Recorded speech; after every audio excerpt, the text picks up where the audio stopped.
Ajahn, I think Alan was asking about the word sammuti, not nimitta, and sammuti sacca, conventional truth, as opposed to paramattha sacca. But without the understanding the origin of what is taken for sammuti and sammuti sacca, how can there be the understanding of the meaning of it? For example now, is there any doubt about reality and nimitta? Without nimitta, can there be sammuti? So how come the idea of sammutta, how to understand it? Without understanding that without reality there is no nimitta, and when there's no reality, no nimitta, how can there be sammuti? So what conditions sammuti? Without reality, can there be sammuti?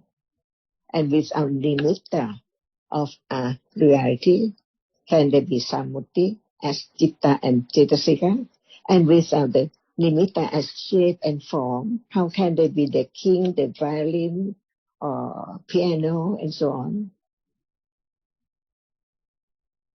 But when there is the understanding of what conditions the moment of thinking about sammuti, what is sammuti, it has to be the understanding of the truth. Without the absolute truth, without reality, there will not be sammuti at all. So what is sammuti? The nimitta is taken for something, and that is paññatti. Even there's no word, but the shape and form is taken by sanya to know that this is different from that. So the snake is not the bird, and so on. And that is the paññatti. With our word, even dog and cat understand what is there. Paññatti of nimitta. But when it's not bird and cat, that is more thinking about that to be sammuti. Who is the teacher? Who's the baby? Who's the mother? And who's the father? And so on. That is sammuti. But without paññatti, can there be sammuti?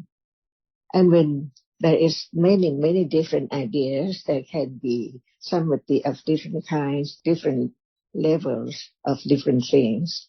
This is the real diamond, and that is the fake one. See, sammuti all the time.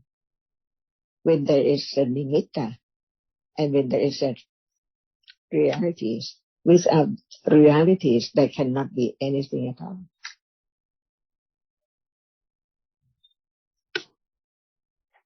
Sammuti for everything, because of paññatti, of different shape and form, because the arising and falling away is so very fast.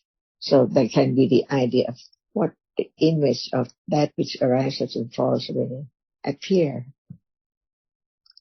So from reality, there is the nimitta, and from nimitta, there is paññatti, and from paññatti is conditioned sammuti. Paññatti as punsara and sammuti, name. See, when we talk about this word, we have the thinking, the thought of punsara, see, not the other. And that is sammuti of shape and form, which is made known as punsara. That's why there must be reality, and then nimitta, and then paññatti, whether it is the sound, the word, or the shape and form, atta of the shape and form. And the sammuti, who's who? The musician, the carpenter, the farmer, or a sammuti.